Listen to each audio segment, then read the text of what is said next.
Well, it was not so evident today, but last week it was painfully, embarrassingly conspicuous that no one came to Daisan. That's for the private meeting with the teacher, and it happens kind of in the other places I go as well. You have larger communities and just a few people. Normally the same ones come to see me, and sometimes none at all in another place that I go. So I was wondering what this was, and one of my friends here in the Zendo, as a friend, suggested, well, part of it certainly me. I can be aloof, as was said, which is perfectly true. Yeah, I mean, I've been around living with myself for more than 6 decades. I kind of know what my limitations are, I hope. So yeah, I recognize that I can be a little formidable, maybe a little intimidating. Roshi once told me I should grow my hair long so I'm less intimidating, which is what I do often. You can't see it now, but I do not have a warm and fuzzy personality. This is true.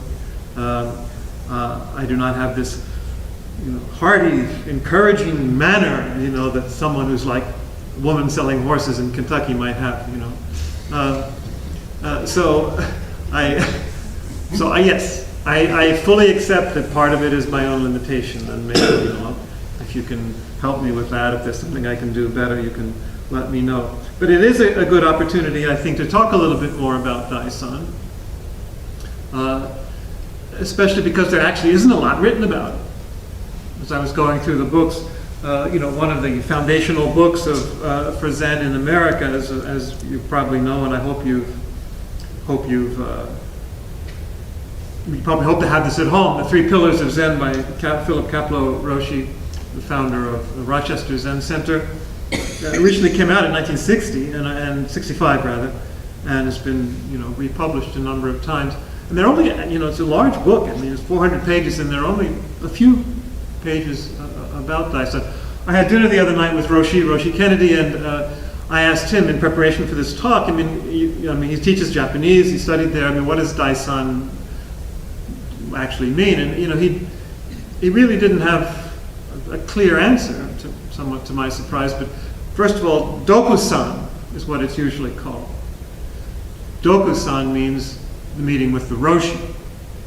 So in Japanese, they always use Dokusan, and that's the word that comes up here. Daisan is used for senseis, so that's why I use it. And even still, I'm not sure exactly what the linguistic distinction is. But the pages that are here are very interesting because there's a progression.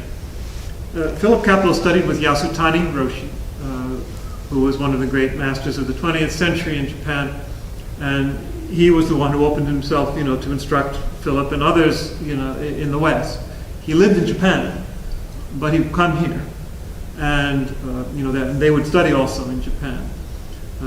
So he's not like Mayazumi, the founder of my lineage in Los Angeles, or Shunryu Suzuki, who was in San Francisco, who actually lived here for a while. But so he represents, that great lineage passing over into America. And the first pages, the first whole section of the book is Yasutani's own talk. So what you get when he's talking about Dokusan, you're getting, the real, genuine, tradition right from a Japanese Roshi. And he says this about individual instruction, Dokusan. So without this individual guidance, we cannot say that our practice of Zazen is authentic. Okay, so there you are. There are actually three different levels. As he points out, there's the teisho, which I'm doing now. There's the sitting, of course, itself, but there's also the individual guidance. He doesn't, Japanese Roshis don't mince words, as you probably can guess. But listen to this, and this is interesting for reflection. He says, unfortunately, this is already back in, 50 years ago. Unfortunately, since the Meiji period, which is the last period in Japan, nearly 100 years ago, Dokusan has virtually died out in the Soto sect, continuing only in the Rinzai tradition. Now, our lineage is actually kind of a combination of Soto Rinzai, which is, it's more Soto actually, but the Rinzai, Soto tends to be more quiet sitting, shikantaza, and I've spoken about that. Rinzai, not to oversimplify, it does a lot of koan work, right, which we also do, as I say, we're a combination. But that explains part of it. Dokusan was more obvious and more eagerly sought, among those who were wrestling with koans. Now remember, koans, that's another whole teisho. Koans are not intellectual, propositions that you try and figure out. As Mayazumi said himself in one of his talks, koans are your life. So you're sitting there trying to, be and break through to your own life. But when you're wrestling with koans, then you want to go and see the teacher. How am I doing? Is this right?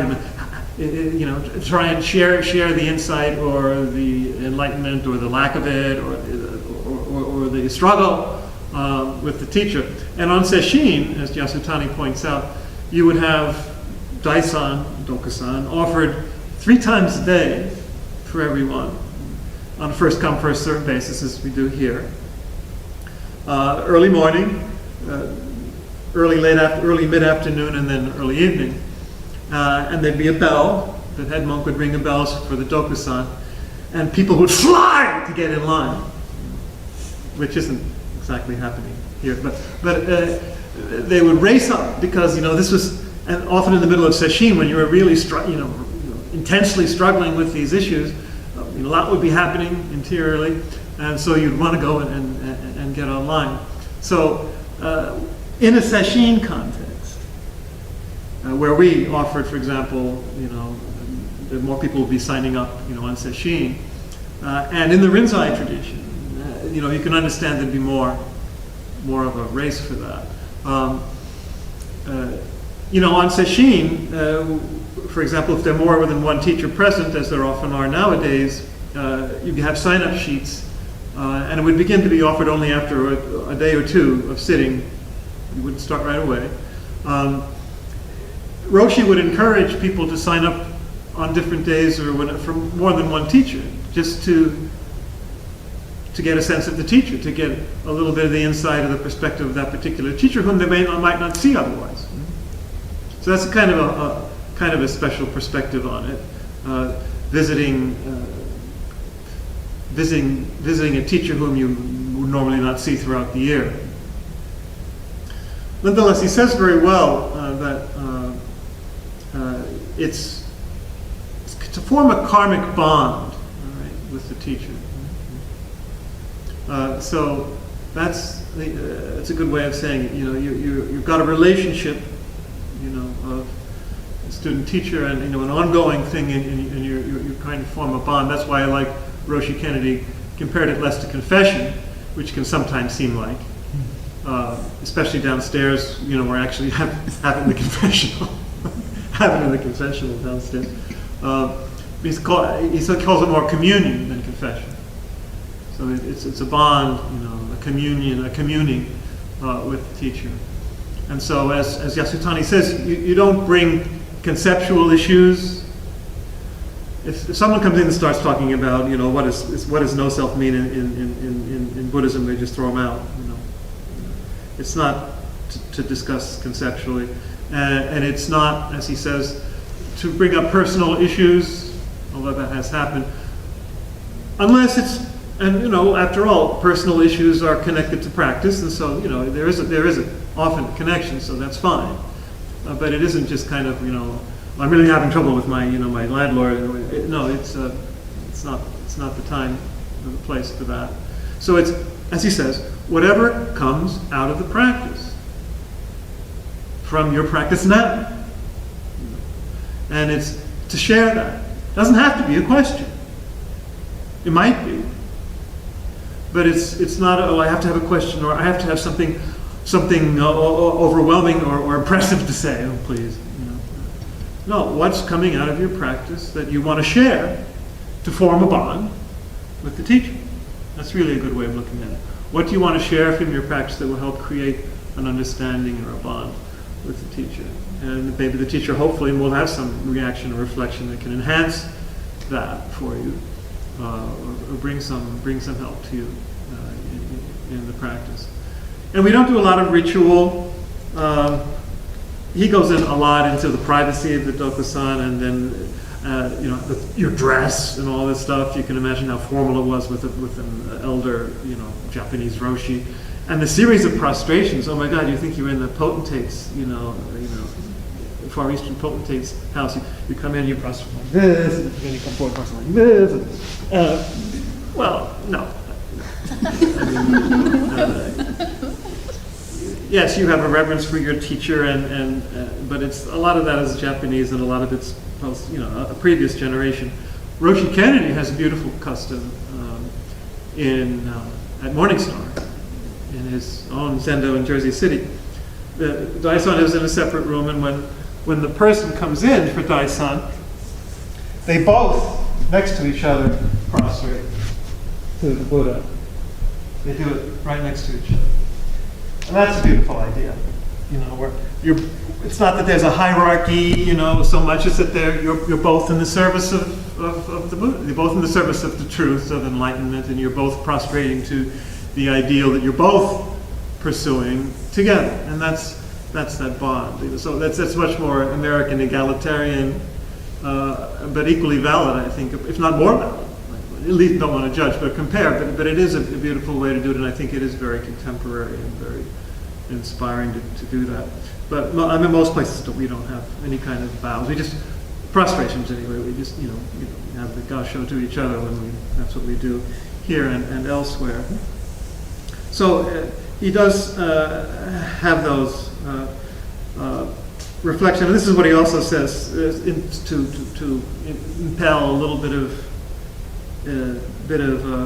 greater practice of Dokusan. If we compare Zazen to a journey on which some start rapidly and then slow down, others begin slowly and later accelerate, some find one phase of the journey more hazardous than another, all carry different burdens of luggage and preconceived ideas, we can begin to understand why individual guidance in Dokusan cannot be dispensed with. So if you're going too slow, I'll give you a little kick. If you're going too fast, I'll pull you back. If you've got baggage, I can help point out, or that you want to talk about. So that's just a couple of of situations in which you can see its importance. But as I say, I think that forming that bond and just sharing what your practice is, whatever it is primary. And I want to. Before we talk a little bit, I want to get your reactions, but what's interesting about this book, of course, Kapleau Roshi wrote it, who was a student of Yasutani, and then they say the founder of Rochester Zen Center. In the year 2000, his successor, Kapleau Roshi's successor, wrote an afterword. His name is Bodin Kyoheda. He became abbot in 1986. I don't know what the situation is up there now, but in 2000 he added this afterword to this book. And so this is a third generation reflection on how things have evolved in American Zen. And this, I think, hits the nail on the head. Some of what he says here. He says, let's see. So he speaks about that 3 times a day. One hindrance Westerners face that is not noted in these pages, however, is one that other teachers and I have come to see through the years of close work with many students. A tendency seemingly most pronounced in Americans toward negative self-judgment.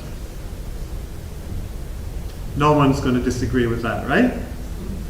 I think that's the main reason people don't come to Daisan. I don't have anything to say. My practice is terrible. I don't even practice when I'm home. You'll think I'm terrible. You'll think no. One American Buddhist teacher has referred to it as self-hatred. Another as the inner critical voice. Inner critical voices are very bad to listen to, in case you haven't figured that out yet, in any tradition. So it's not just a sense of lack or an awareness of one's faults, but an abiding conviction deep inside that there's something wrong with oneself. It's going pretty far, but maybe you can identify with that. The self-excavation process of serious meditation will expose it eventually. But in the intimacy of Dokusan, it is often revealed to the teacher before the student even sees it. And he suggests that this core sense of unworthiness would seem to be an outgrowth of our Western notion of the autonomous self. Right? Because if we're so sent back on ourselves and our own resources, we're going to feel this more. I'm inadequate, or I'm not doing it right, or who am I? Because the American individualism, he says Asian teachers have been unable to grasp what we even mean by it. Isn't that interesting? So it can be seen as the underside of the American celebration of self, or even the shadow cast by our Judeo-Christian God concept. Right?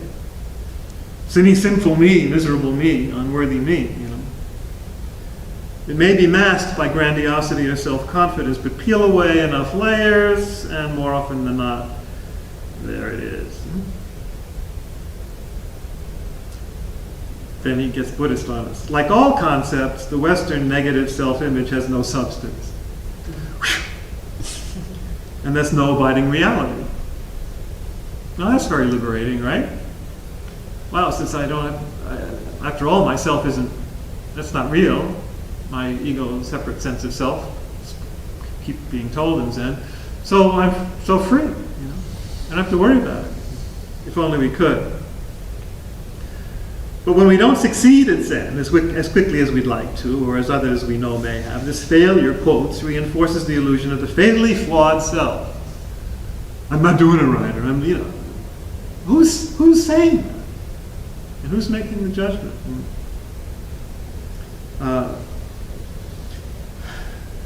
So he says also estrangement from classical Buddhist concepts like rebirth and karma, which set liberation and causation in a vast and complex frame, may also intensify self-blame for American students. Now, think about that. Without the sense of rebirth and karma and kind of this vast panoply, we take our now own individual little self all the more seriously. So that exacerbates the issue. That's interesting insight. So we identify with a particularly narrow sense of self and time and see our failures as definitive. So I end with this. Until students directly realize that there is no core person, either good or bad, inside, Dokusan will tend to highlight this mental reflex of self-judgment. In the student's mind, consciously or unconsciously, the teacher sits in the Dokusan room waiting in judgment, reflecting back to the student the naked fact of falling short in practice and attainment. Guilty, right? Not that I'm judging, or anybody's judging. After all, who's judging? Who's being judged, and who's judging? There's no one to judge, and there's no one judging. So if you can just see it within this sharing of the here and now with someone you're already one with, anyway. And both of us, if I may put it that way, we're just here and now right where you are and right where we are. So there's no judgment about the past or the future, or where you should be or where you might be, or what, it's just here and now. That what can enhance the life experience right now. There's no judgment made about anybody or anything, or from anybody or anything. It's that kind of flow we have to get into.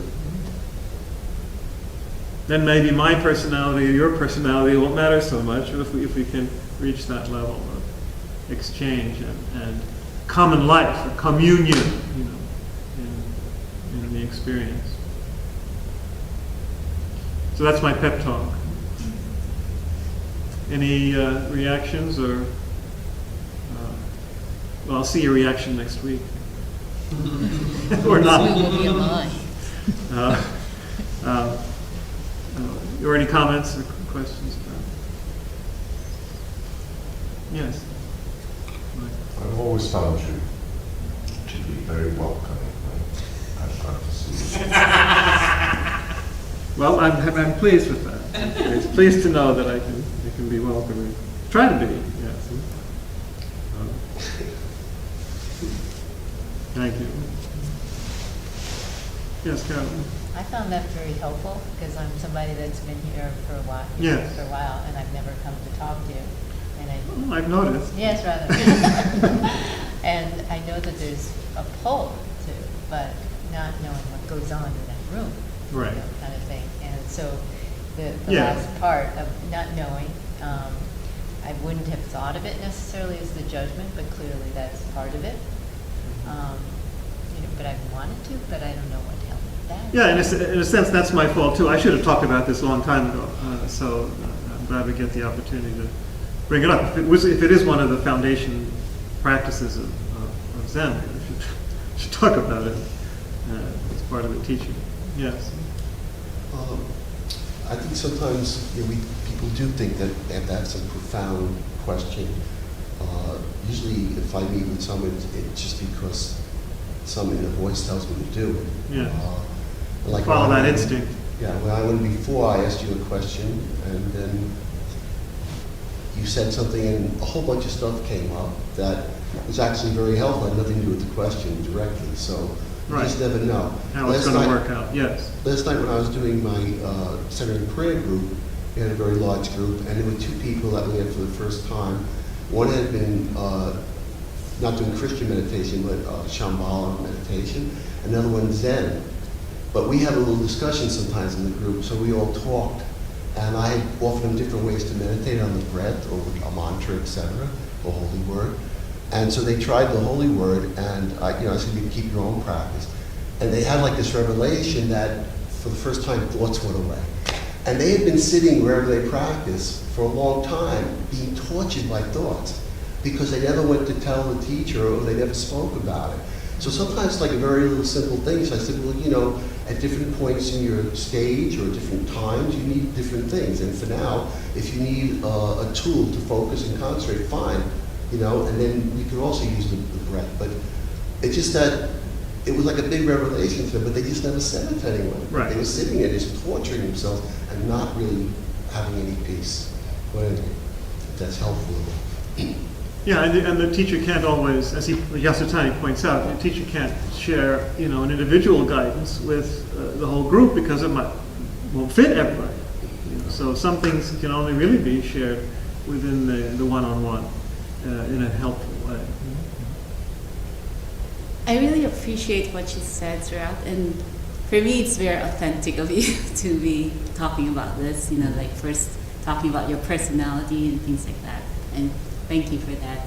In a way, it's like you're giving us an example of how to be authentic. Well, right? hopefully, yeah. And I'm supposed to be the teacher after all.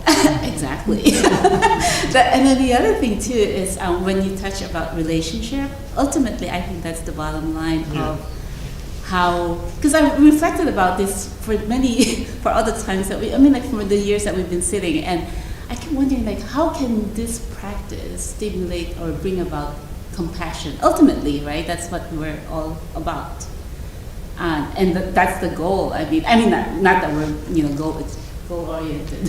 So there needs to be personal. Right. But I think it's really the relationship that will bring about compassion. That's a good point. Yeah. Also, yeah. One other thing, if I may, is everyone always assumes you're going to a teacher or to a confessor, and they have it, right? We'll have transference. Yeah, and really, it's just what arises. So if you go into a confessional, you're hoping that the presence of God is there, and they're both being taught. And if you go to a teacher, he's hopefully learning. I know when I run my meditation class, I learn much more from everyone by trying to help them. So if you don't go to talk to the teacher, in a way you're depriving them. Because I think whether you can't really say spirituality is like a ladder or whatever, where you are, I don't know. But just say it was. If the person above you, which I don't really believe in, and then the other person comes in, is helping you, well, you're helping them because they have to take a next step too.